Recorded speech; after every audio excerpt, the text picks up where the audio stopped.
Is Belyady, and this is the first episode podcast of Obsertelligence, and we have a special guest with us today to talk about the future of data science and automation in the energy sector. So this podcast will primarily be focusing on the future of data science and automation in the energy sector. And I have a special guest with me, as I said today, Dr. Hamed Soroush, and I'm going to read his bio first, and then we have some exciting questions that we're going to go over today. I hope you guys enjoy it. All right, so Dr. Hamed Soroush is an internationally recognized geomechanics expert with more than 25 years of experience in different applications of rock mechanics in the oil and gas, geothermal, and carbon storage spaces. He has conducted and managed more than 250 consulting and research projects worldwide. Hamed is currently the CEO of Petrolern LLC, providing strategic planning, leadership, and technical support for geomechanics and subsurface research and consulting projects. Prior to that, he held several positions with companies such as Dong Energy, Shell, PDVSA, Weatherford, Synergy, GMI, NCSRO, and TSL, along with 3 years of experience serving as assistant professor. His current technical focus is on sustainable development of unconventional resources, geothermal energy, and carbon storage projects with advanced geomechanics analysis. Dr. Hamed holds a BS in mining engineering, an MS in rock mechanics, and a PhD in petroleum engineering from Curtin University in Australia. He has published 3 technical books and numerous journal and conference papers. Hamed has given different industry courses for Petrolern, SPE, AAPG, and EAGE, and has been committee member for several SPE conferences and workshops. He has been selected as the SPE Distinguished Lecturer 3 times in 2012, 2017, and 2020. With that being said, we're honored to have you in this first podcast with us, Dr. Hamed. And I just wanted to, go over a list of questions that I prepared to kind of see your vision, your strategic vision in terms of the future of data science in the energy space. Okay, so with that being said, let's get started. Are you excited? Yes, of course. Thanks, Haas, for this interview on a topic which is interesting and very hot these days.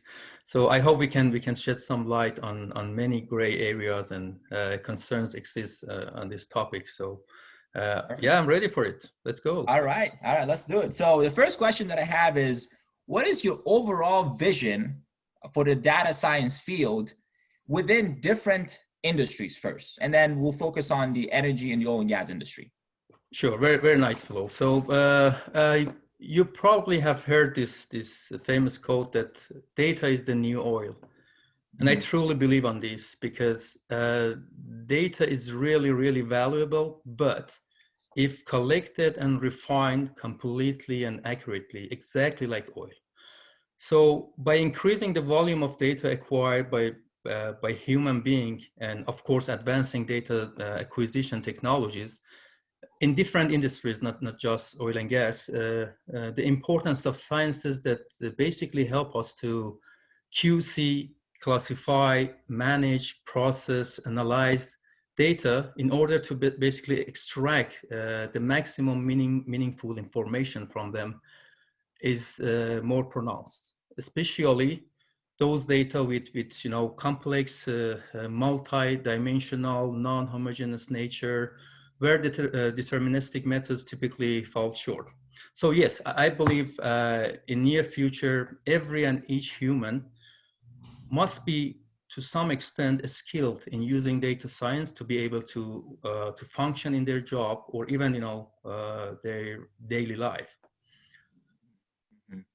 Yeah, I totally agree with that. I think this is one of the topics that everybody has been talking about, and we have some more in-depth questions about those. We're going to start very broad and then hone in kind of like in more depth and like in more detail about this topic. So now that we talked about the overall vision in different industries, what's your vision for specifically for the oil and gas industry?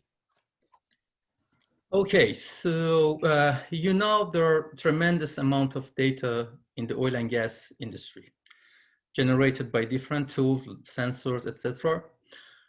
So the importance of data science is obvious here, right? There's no doubt about it. There are thousands of applications out there that data science can potentially help with.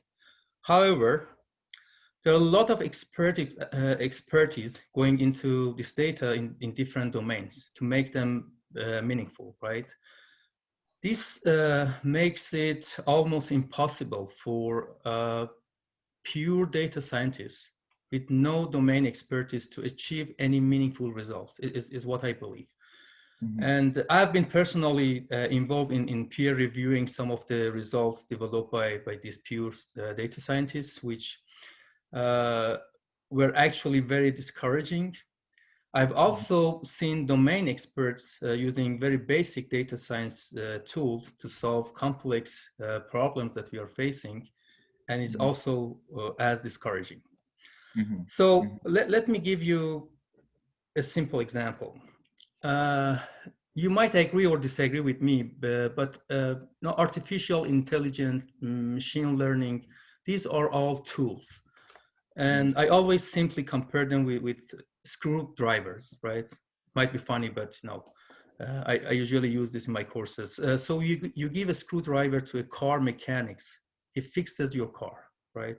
You give it to an electrician, he fixes your electronics. But you cannot give the screwdriver to electricians basically and ask them to fix your car, right? Mm-hmm. What I'm trying to say is that knowing a tool even perfectly is not enough to use it for different applications, because it's not the tool doing the job. It's the domain expertise combined with the knowledge and skill how to use that tool. Now, going back to the oil and gas industry, the challenge is that the type of the screws we work with in the oil and gas industry are not standard, right? Meaning that in most cases, we need to manufacture customized screwdrivers to be able to fix our problems. In other words, we are typically facing challenges that we do not have customized data science tools for them. This is when a pure data scientist can play a major role and develop tailored algorithms under supervision of domain experts still. I personally think that data science has been kind of oversold to the oil and gas industry.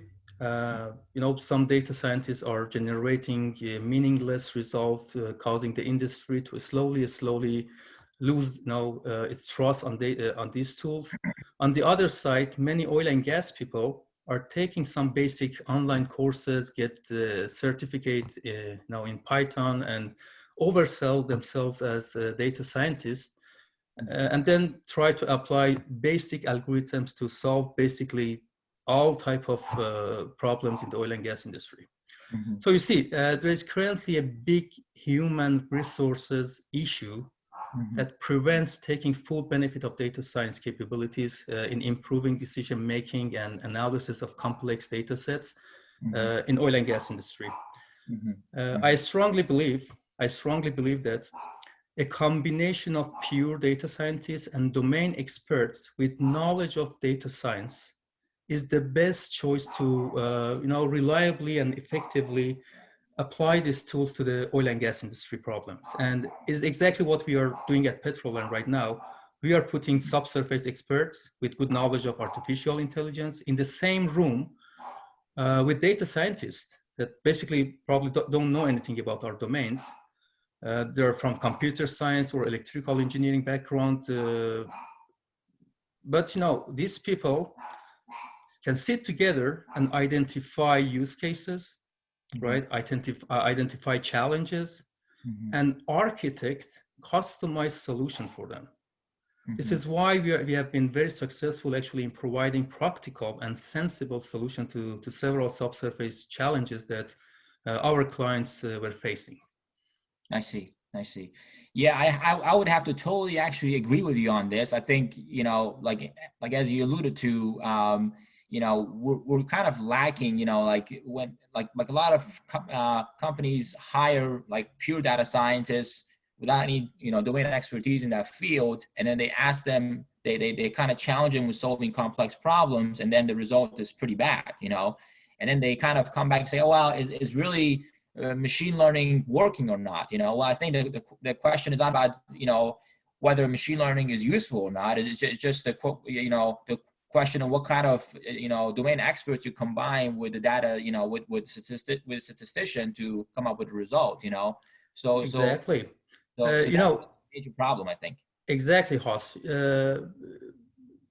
You don't believe how many companies we talk to on a daily basis that they hang up phone on us when we talk about data science because they just don't like it because they have bad experience with exactly people that you pointed.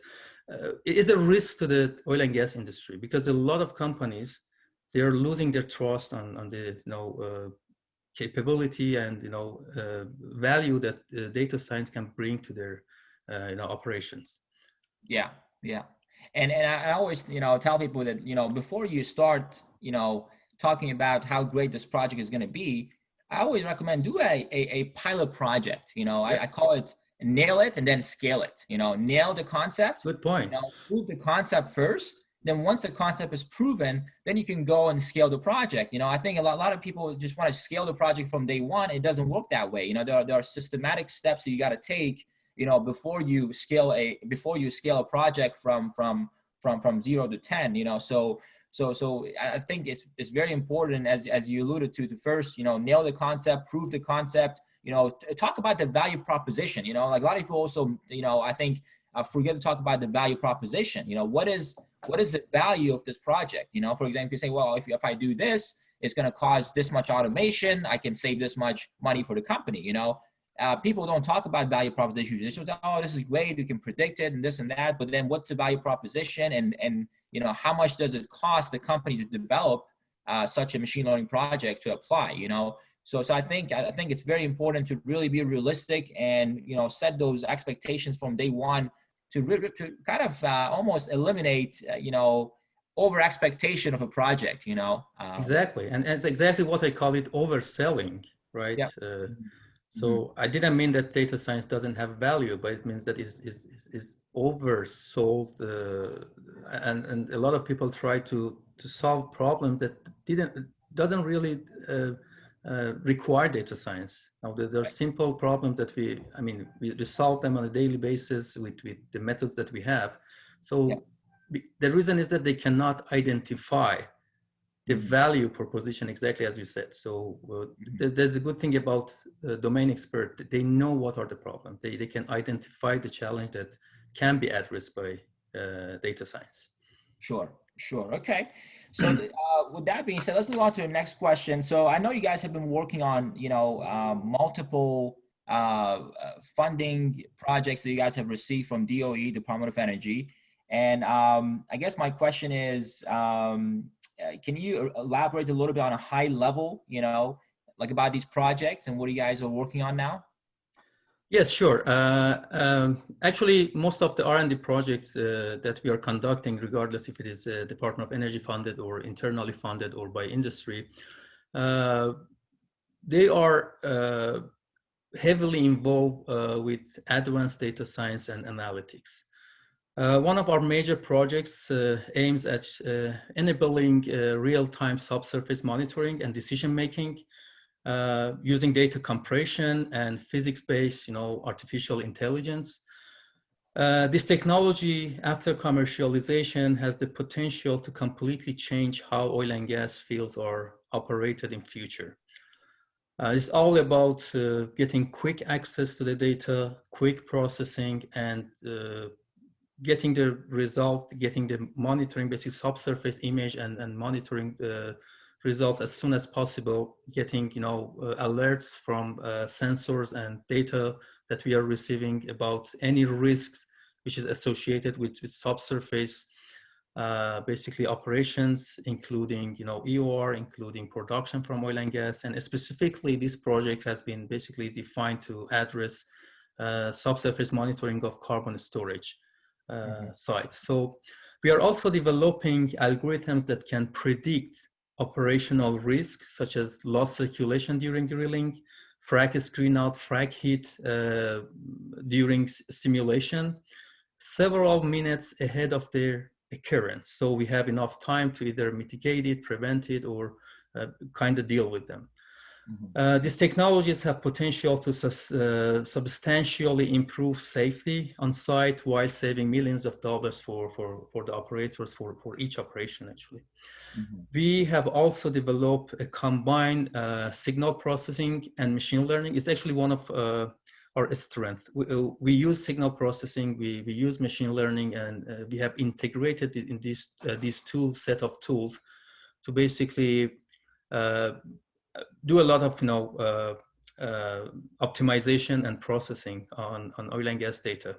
So this combined methodology enables developing real-time geomechanical and wellbore stability models for drilling without requirement for expensive wireline logs or LWD.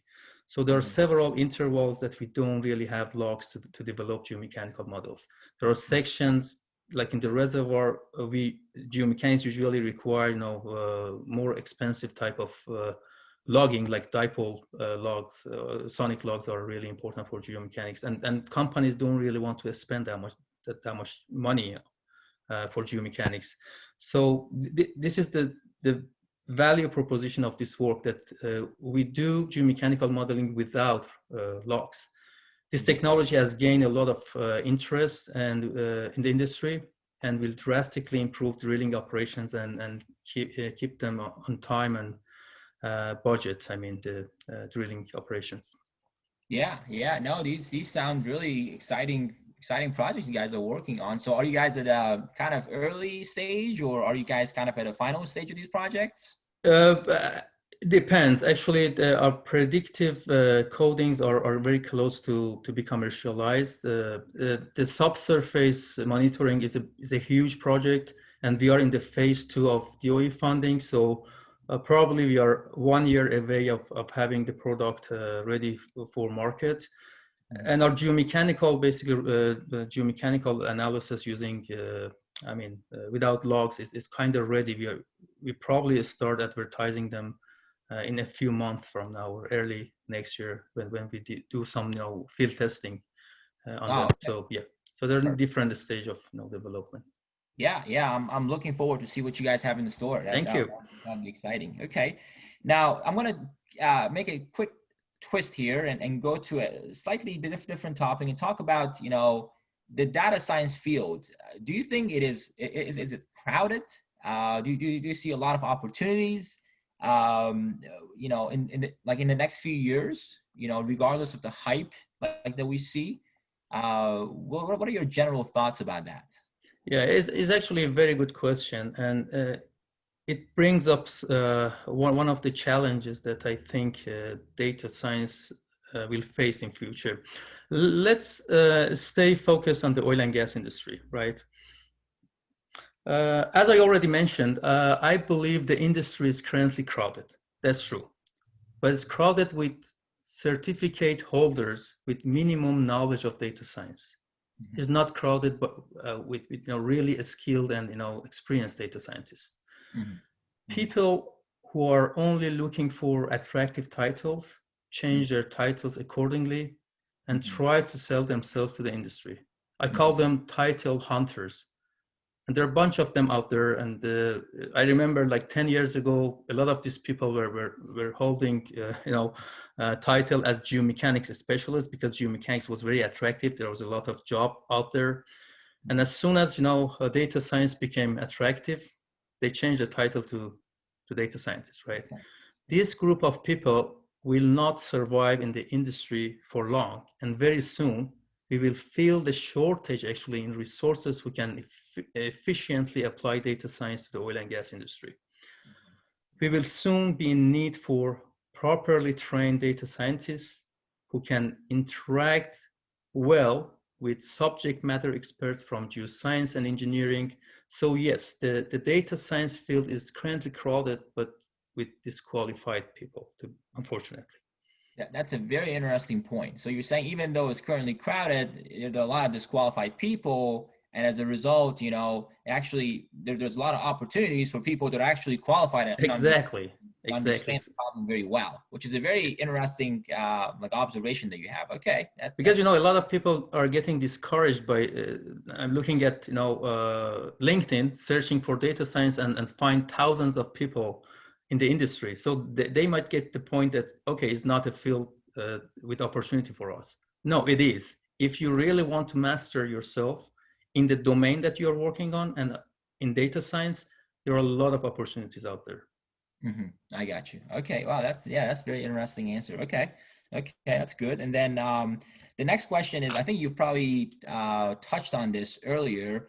Well, what's been the most common mistake when applying machine learning within the oil and gas industry specifically? Okay, in a short sentence, I would say using purely data-driven approaches without proper science to constrain it. In addition, I believe off-the-shelf data science tools cannot solve all the problems. And even those out-of-the-box solutions out there are not always suited for the type of problems that we want to solve, right? A lot of work, I believe, needs to be done to find a topology working with our specific data. So that's where differentiation from, generic data scientists and a specified or a specialized data scientists basically start. I see. Okay. So you do see some one of the common mistakes, as you said, I think before, was not combining domain experts and data scientists, right? And then this exactly. one. Okay. Yes. Perfect. It is the same thing. Yeah. Using data-driven approaches without proper science. Science is domain, right? Right. Got it. Okay. And then the next question is, do you think the role of bigger companies are more important than smaller companies? Or I guess, do you think that like the smaller companies have the same edge in terms of getting ahead, or not really? Do you think, that big companies are way ahead and it's kind of hard to catch up with them? Yeah, it's an interesting question. And you might get actually different answers from different people you interview, but I think we need both. Big companies, they have more resources, they have power to push the boundaries, right? Small companies, however, are places that innovative entrepreneurs and smart people get together.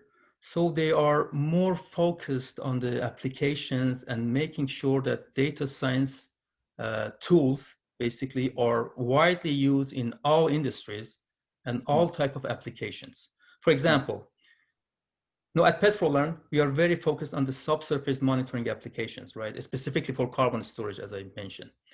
Is a domain that big data science companies like Amazon, like Microsoft, Google, etc., will never get involved because they don't have domain expertise.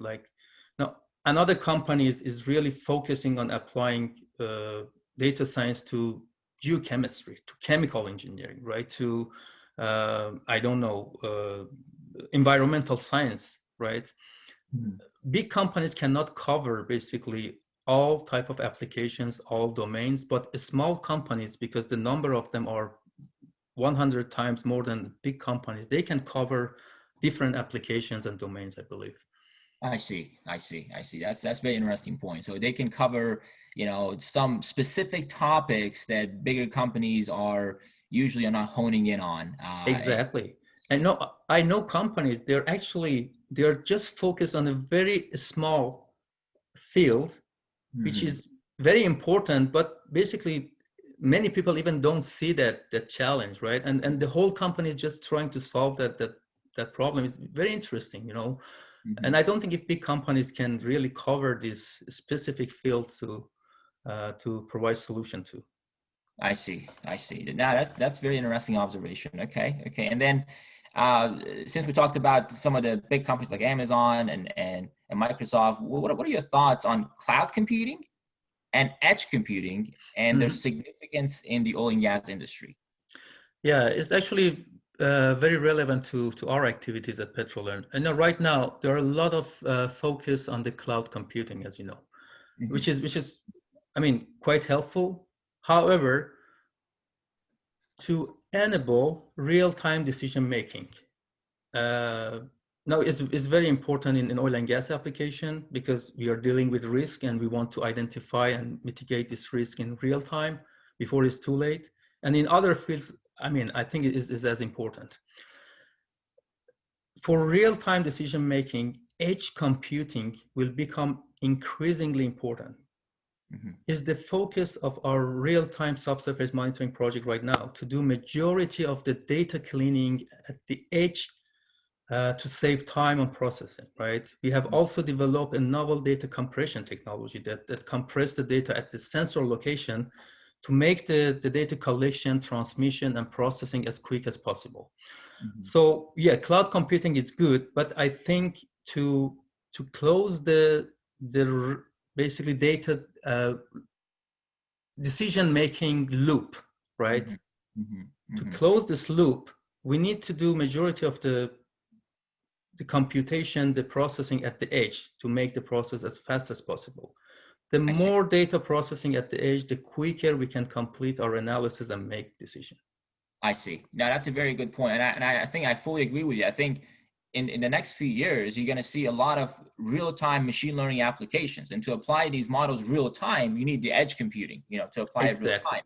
So I think that's where the importance comes in, and I think that's going to be, I think, almost like a shift, from a lot of these static models that we've had before to more dynamic models real time as they happen, because companies were like, well, I don't want to apply this knowledge 6 months or 2 months after the well was drilled or completed. I want to be able to apply this knowledge real time. So I think that's where you said the edge computing would have a huge kind of like importance in the next few years, right? Absolutely. And I think we are going that direction, and big companies also, I think they have notified that, and we will see more actually about edge computing in future.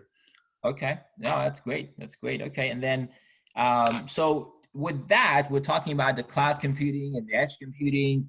I always think about disruption. I like everybody loves an underdog story. Yeah.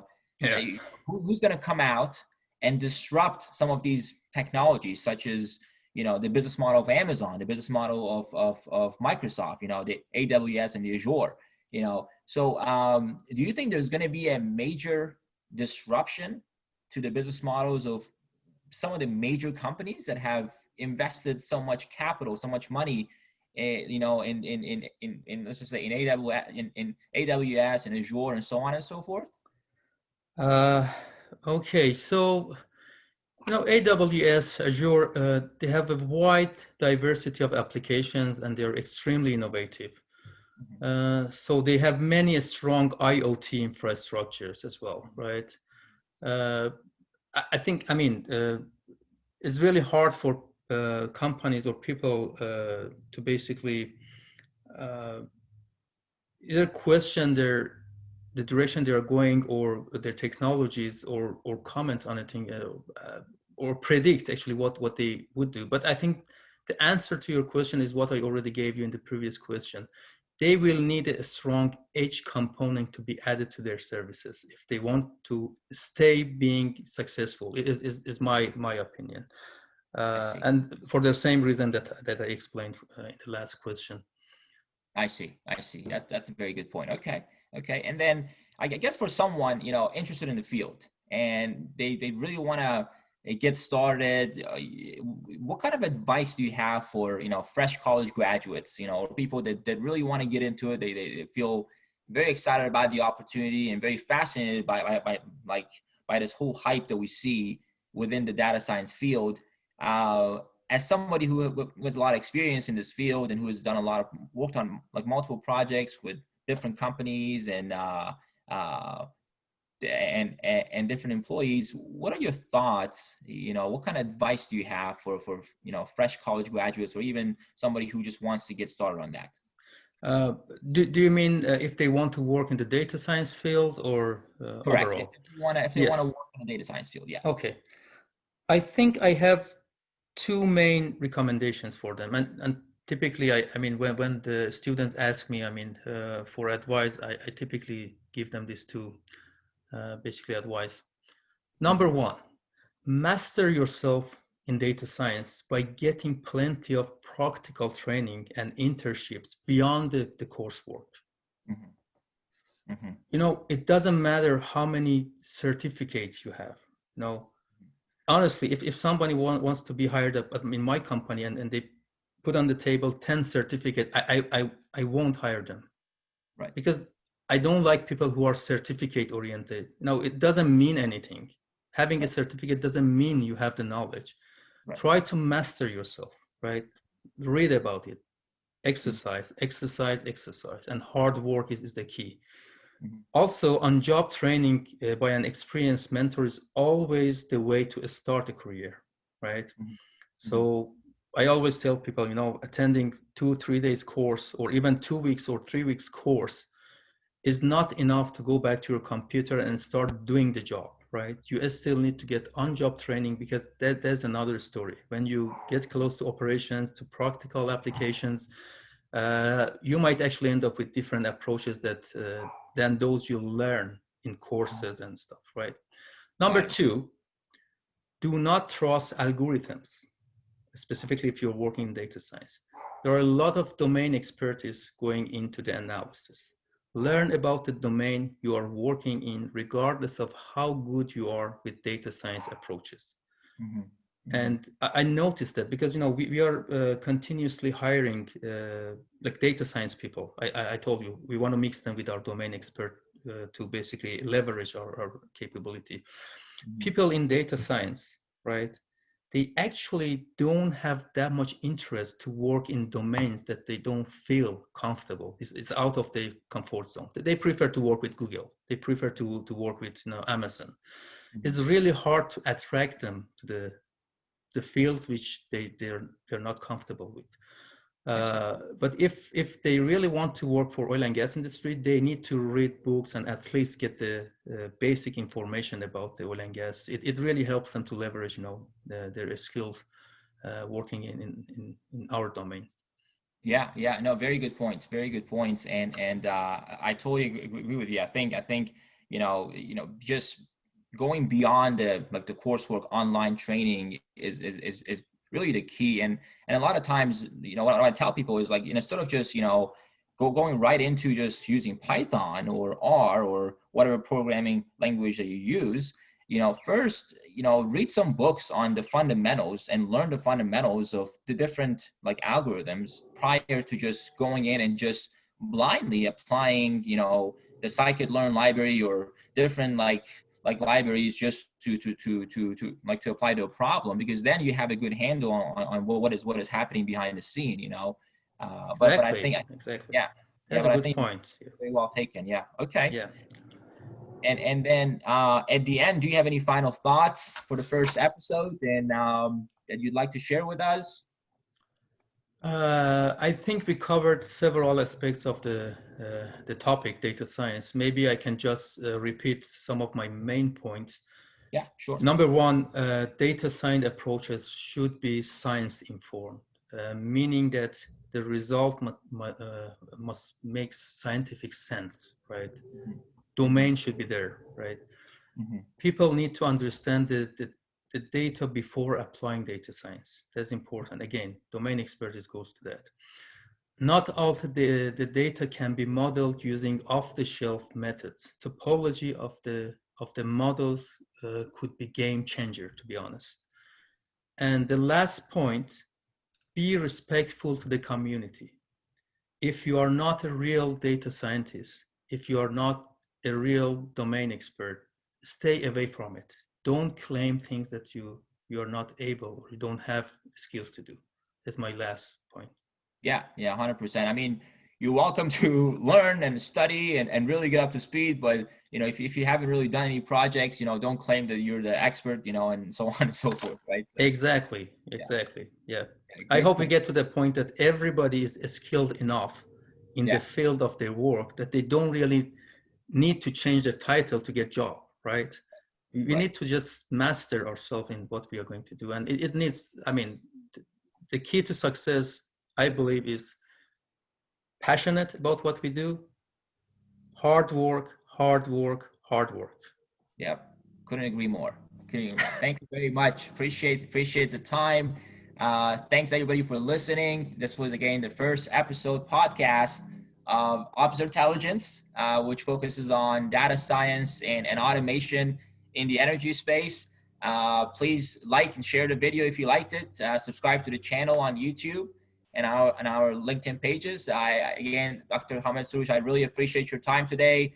Thank you, It was a host. Thank you. I pleasure. I appreciate learned a your lot time and for the asking interview. questions, and hopefully we can bring you back on the podcast sometime soon again. Sure. My pleasure. Thank you, host. Thank you for your Yes, time. Yeah. thank you very much. Thank you. Okay, bye.